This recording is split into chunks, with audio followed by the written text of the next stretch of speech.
News चॅनलमध्ये आपले स्वागत। खासदार डॉक्टर रामराव वडकुते यांच्या हस्ते नांदेड कुर्ला एक्सप्रेसला हिरवा झेंडा, हिंगोलीत जल्लोषात स्वागत। नांदेड कुर्ला या नव्या रेल्वे गाडीचे हिंगोली रेल्वे स्थानकावर प्रथमच आगमन झाले असता हिंगोलीकरांनी अत्यंत जल्लोषात आणि ऐतिहासिक असे स्वागत केले। भाजपा नेते खासदार डॉक्टर रामराव वडकुते यांच्या प्रमुख उपस्थितीत ढोल ताशांच्या गजरात फटाक्यांची आतिषबाजी करत या रेल्वेचे स्वागत करण्यात आले। यावेळी खासदार डॉक्टर वडकुते यांनी रेल्वेला हिरवा झेंडा दाखवून पुढील प्रवासासाठी रवाना केले।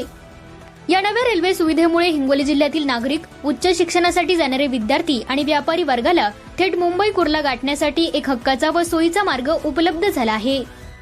या प्रसंगी बोलताना खासदार डॉक्टर रामराव वडकुते यांनी हिंगोलीकरांची ही महत्वाची मागणी मान्य केल्याबद्दल देशाचे रेल्वे मंत्री आणि रेल्वे प्रशासनाचे मनापासून आभार मानले। ही नवीन रेल्वे सेवा केवळ प्रवासाची सोय नसून यामुळे हिंगोली जिल्ह्याच्या आर्थिक आणि औद्योगिक विकासाला मोठी गती मिळेल असा विश्वास त्यांनी व्यक्त केला।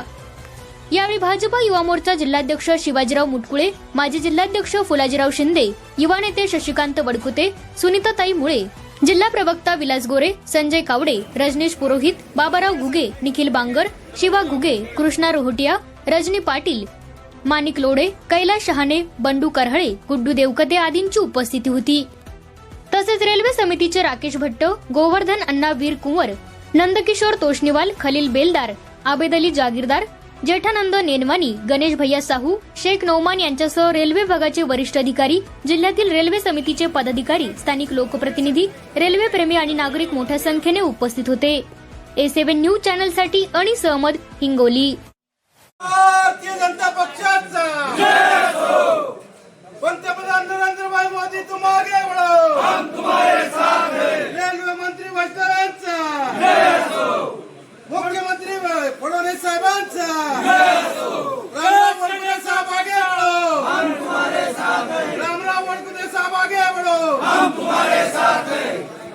देश का नेता कैसा हो? नरेंद्र मोदी जैसा हो, देश का नेता कैसा हो? नरेंद्र मोदी जैसा हो। रामराव वडकुते साहब आगे बढ़ो, हम तुम्हारे साथ हैं। रामराव वडकुते साहब आगे बढ़ो, हम तुम्हारे साथ हैं। अतिशय आनंद होत आहे की मुंबईला जाण्याकरता वाशिम मार्गे डायरेक्ट गाडी या ठिकाणी नव्हती।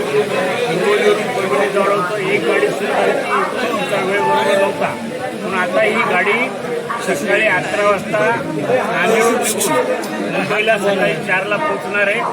याच्यामध्ये सुद्धा वेळेमध्ये बराच फरक असल्यामुळं पुन्हा एकदा गाडी सुरू झाल्यावर मराठीतली म्हण आहे, आधी वसून दुसरा नंतर घर कब्जा करावं, तशा प्रकारे ही गाडी आपण आता सुरू केलेली आहे। हिचा जो वेळ आहे तो सुद्धा लोकांच्या सोयीचा कसा करता येईल हे सुद्धा करण्यात येईल, अशा प्रकारचं मी आपल्या मार्फत जनतेला आश्वासित करतो। एक चांगला क्षण आहे, अजून सुद्धा एका गाडीवर आपण थांबणार नाही। तर आता पहिल्यांदाच संधी भेटली मला उच्च हाऊसमध्ये जाण्याची। या ठिकाणच्या जास्तीत जास्त गाड्या पुणे हो, मुंबई हो, या ठिकाणी जास्तीत जास्त गाड्या मिळवण्याचा मी प्रयत्न करेन।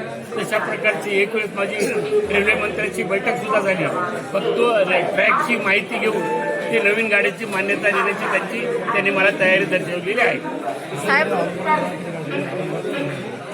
औरंगाबादला सध्या गाड्या आहेत, 1-2 गाड्या पुणे मार्गे गेले की ते ऑटोमॅटिक औरंगाबादला जाणार आहेत। त्या गाड्यामध्ये सुद्धा वाढ करण्याचा मी विचार करत आहे, परंतु आता रेल्वे प्रशासनाने त्या पद्धतीने सहकार्य करतात, ज्यावर अवलंबून होईल, पण खात्रीनं औरंगाबादला सुद्धा 1-2 गाडी वाढेल।